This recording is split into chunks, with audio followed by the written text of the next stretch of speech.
Okay, this is the slide that I get a chance to make the case for Newton's second law of motion. Everyone knows Newton's first law, object at rest stays at rest, right? You've all heard that one.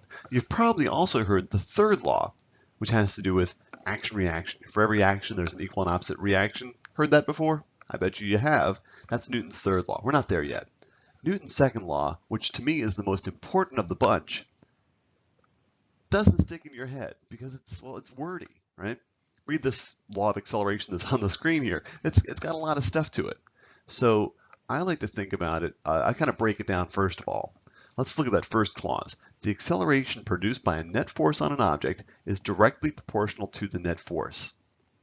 You know, that's kind of wordy and mathematical.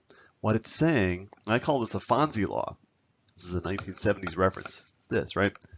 Is that when the force goes up, the acceleration goes up. They're directly proportional to each other. Hey. If you don't like that, if that reference means nothing to you, let's think about something a little more updated, even though it's getting a little dated. I'm going to call this the notorious BIG law. Mo money, mo problems, right? Directly proportional, right? When one goes up, the other goes up.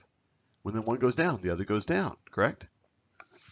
That's the first part of the law of acceleration. The acceleration will go up if the net force goes up.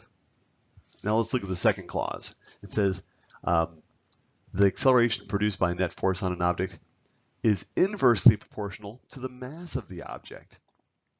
This is what I call a Siskel-Ebert law. Remember, Siskel and Ebert were movie reviewers who came up with the whole thumbs up, thumbs down movie review system.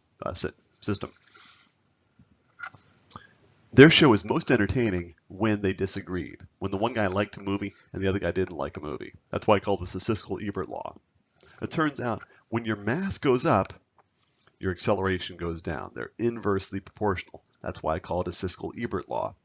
When the mass goes up, the acceleration goes down, or vice versa. When the mass goes down, acceleration goes up. They are inversely proportional to each other.